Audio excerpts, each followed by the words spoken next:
আরে দাঁড়াও ভাই, দরকার আছে আমার।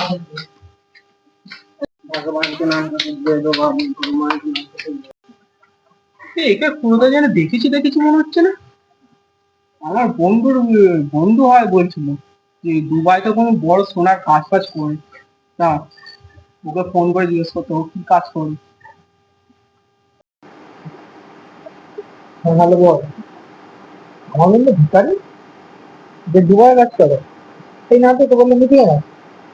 দাম ধর দেখছি। ভালো, কোথায়? আমি বলছি ভিক্ষাতে আছিস। ও ঠিক আছে। ও বুঝাল কিন্তু স্যার উঠে বেড়ায় কে জানে। এক্ষুনি ব্যবসা গেল হাতে তুলে দিচ্ছিল, কি করেই দিল। subscribe the channel